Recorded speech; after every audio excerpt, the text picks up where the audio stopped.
नमस्कार दोस्तों, एक बार फिर स्वागत है हमारे सोच राग मिस्टीरियस में। और आज हम उस रहस्य के बारे में बात करेंगे जो होली से जुड़ा हुआ है। होली जो है हिंदू धर्म का पवित्र त्योहार है। भारत के साथ साथ विदेशों में भी ये मनाया जाता है। मगर होली जो है, इस होली का निर्माण हुआ कैसे? होली शब्द आया कहाँ से? तो होली जो शब्द है, इसके पीछे एक प्राचीन पौराणिक कथा है कि एक असुर राक्षस थे जो महाराज हुए बहुत बड़े असुरों में, जिनका नाम था हिरण्यकश्यप। और हिरण्यकश्यप की एक बहन थी होलिका। होलिका ने क्या करा कि ब्रह्मा जी को प्रसन्न करा अपने तप से, अपनी प्रार्थनाओं से, यज्ञ करके उन्हें प्रसन्न करा और एक वरदान प्राप्त करा। ब्रह्मा जी ने उन्हें एक ओढ़ने का एक चुंदरी टाइप कपड़ा दे दिया।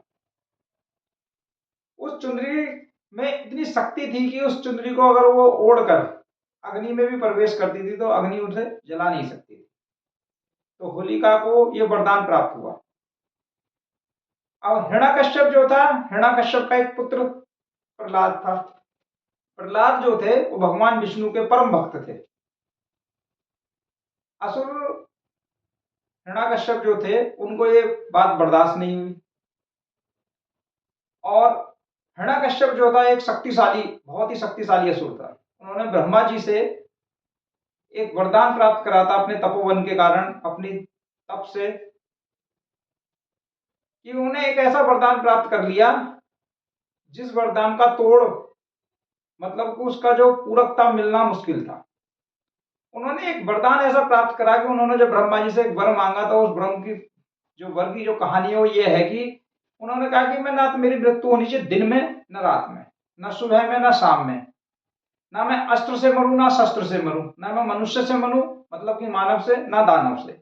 इस तरह का ये वरदान उन्होंने ब्रह्मा जी से प्राप्त करा। और ब्रह्मा जी से ये वरदान प्राप्त करने के बाद में हुआ क्या, उनके पुत्र के रूप में एक परम भक्त ने जन्म लिया जिसका नाम प्रहलाद था। अब प्रहलाद की परम भक्ति को देखकर उन्हें जो अपना असुर साम्राज्य था उसका नष्ट होने का खतरा दिखाई देने लगा, क्योंकि हिरण्यकश्यप ही अपने आप को भगवान मान रहा था। हिरण्यकश्यप अपनी पूजा कराना चाहता था, मगर उसका जो पुत्र प्रहलाद है वो उसकी पूजा नहीं कर रहा, वो ब्रह्मा जी के वरदान के या उनकी शक्तियों के द्वारा जो उन्हें वरदान प्राप्त हुआ था हिरण्यकश्यप को। और पुत्र को जो मन आ गया, पुत्र का जो भगवान विष्णु की तरफ मन चला गया, उनकी भक्ति उसमें चली गई भगवान विष्णु को। अब भगवान विष्णु की भक्ति को देख के उन्होंने मन में एक छल आया कि उन्होंने कहा कि ये जो पुत्र है मेरा प्रहलाद, ये मेरे जो नाम को, मेरी सत्ता को खत्म करेगा, मेरे साम्राज्य को नष्ट करेगा। इससे तो मेरे घर में ही मेरा दुश्मन पैदा हो गया। और उसको नष्ट करने की उन्होंने सोच ली। और नष्ट करने के लिए क्या करा कि उन्होंने उसको मारने के लिए एक साजिश करी, जिस साजिश में उनकी बहन होलिका ने भी उनका साथ दिया। तो हिरण्यकश्यप ने अपनी बहन होलिका से कहा कि तेरे को तो वरदान प्राप्त है कि अग्नि में नहीं जलेगी। तो उसने, हिरण्यकश्यप ने क्या करा कि एक उपलों का ढेर, लकड़ी का ढेर लगाया और उसमें अपनी बहन होलिका को बैठा दिया। और हिरण्यकश्यप बच्चा ही था, उनको उनकी गोद में बैठा दिया और उसमें अग्नि लगा दी, आग से जला दी, ताकि प्रहलाद जो है अग्नि में जल के नष्ट हो जाए, क्योंकि होलिका को तो वरदान था। मगर परम पिता परमेश्वर की एक ऐसी शक्ति कि वरदान जो था वो खारिज हुआ, वो चुंदरी उड़कर चली गई, होलिका का दहन हुआ और प्रहलाद जो थे भक्ति के कारण उनका कुछ भी नष्ट नहीं हुआ, कुछ भी अहित नहीं हुआ। तो विष्णु भगवान की भक्ति का उन्हें जो परम फल मिला। इसके बाद में हिरण्यकश्यप ने फिर ये माना कि भाई ये ऐसे नहीं मरेगा। तो उन्होंने अपने गुस्से में उनसे कहा कि उन्होंने तोड़ फोड़ मचानी चालू कर दी। और उन्होंने कहा कि तेरे भगवान विष्णु जो है किस किस रूप में है। तो उन्होंने हर तरह से रूप में बताया। तो एक स्तंभ था उनके, स्तंभ में जब उन्होंने कहा कि भगवान तेरा इसमें भी है, इनका हाँ। तो जब उन्होंने स्तंभ को तोड़ा तो उसमें से एक जन्म हुआ नरसिंह अवतार का, जो विष्णु भगवान के एक अवतारों में से एक है, 10 अवतारों में से एक है।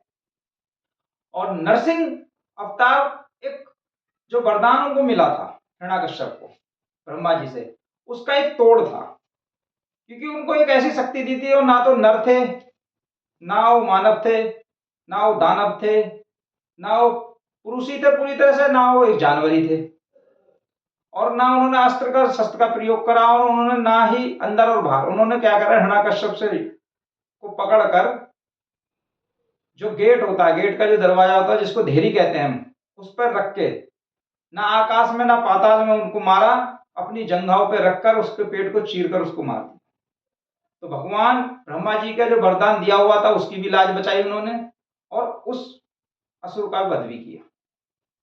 तो इस तरह से होलिका का ये प्रचलन हमारे देश में, हमारी प्रथाओं में प्राचीन समय से लागू हुआ। मगर इससे एक चीज और देखने के लिए मिलती है कि जो सत्यता है, जो भक्ति है, वो किसी भी रूप में नष्ट नहीं करी जा सकती, किसी दबाव में, किसी भी वरदान से उसको नष्ट नहीं किया जा सकता, किसी भी तरह से नष्ट नहीं किया जा सकता। अगर आप अपने मन में किसी भी परमात्मा परमेश्वर को, जिसको भी आप मानते हैं, जिस भी भगवान की आप पूजा करते हैं, उसका ध्येय बनाकर उसकी भक्ति में लीन है, तो कोई भी संसार की कोई भी बुरी शक्ति आपका हित नहीं कर सकती।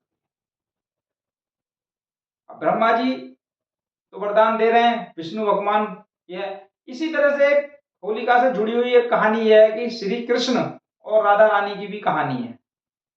राधा रानी और श्री कृष्ण सामले थे, सबको पता है, और जब उन्होंने कालिया नाग का मारा तो उससे उनका रंग और भी काला हो गया। तो उस चीज को लेकर उनके दिमाग में हमेशा ये रहता था कि मैं काला हूं। तो उनकी माँ ने उनसे कहा कि भाई एक ऐसा है कि तू राधा को कलर लगा दे, और ऐसे ऐसे रंग लगा देगा तो राधा भी तेरे जैसी एक दिन होगी। तो वो जो बरसाने में होली खेली जाती है उसी प्रथा को दोहराया जाता है। मथुरा वृंदावन में जो होली खेली जाती है उसको प्रथा को दोहराया जाता है। तो भगवान श्री कृष्ण और राधा रानी से भी जुड़ी हुई होली का ये पर्व है। होली का पर्व बहुत ही शक्तिशाली पर्व है। इस रात तांत्रिक विद्याएं बहुत की जाती हैं। तंत्र विद्याएं, शक्तियां प्राप्त करने का ये सूक्ष्म दिन होता है, और पूर्णमासी का ये दिन होता है, फागुन मास में आता है। फागुन मास की जो बड़ी पूर्णिमा मानी जाती है, इस पूर्णिमा को आप गंगा स्नान भी कर सकते हैं, अपने पितृदोष को भी खत्म कर सकते हैं, और भगवान निश्चल मन को, आपके अपने पवित्र मन को करने के लिए गंगा स्नान करके अपने जीवन को बदल भी सकते हैं। गंगा स्नान पूर्णमासी पर करने से एक अलग ही सौभाग्य प्राप्त होता है, अलग ही वरदान प्राप्त होता है, आपके जीवन का उत्तमता आती है, पवित्रता आती है, और आपके बुने जो बुरा वक्त, बुरी शक्तियां सब नष्ट हो जाती है, क्योंकि गंगा जल वैसे ही पवित्र है, उसमें डुबकी लगाने के बाद में आपका शरीर, मन, आत्मा सब पवित्र हो जाता है। तो इसी तरह से जुड़े रहिए हमारे साथ, सनातन धर्म से जुड़ी चीजों को लेकर आते हुए। होलिका दहन होने के बाद में अगले दिन जो होता है वो दुल्हनी का एक त्योहार मनाया जाता है, जिसे रंगों के साथ हम खेलते हैं। उसमें विभिन्न प्रकार के रंग, गुलाल रंग, पानी के रंग, और फूलों से भी होली खेली जाती है। बहुत सारी जगह अलग अलग प्रथाओं से अलग अलग तरीके से होली खेली जाती है हमारे देश में। कहीं डंडा मार होली भी खेली जाती है। बहुत सारी जगह होली के अलग अलग विचार हैं। तो इसी तरह से जुड़े रहिए हमारे साथ। धन्यवाद।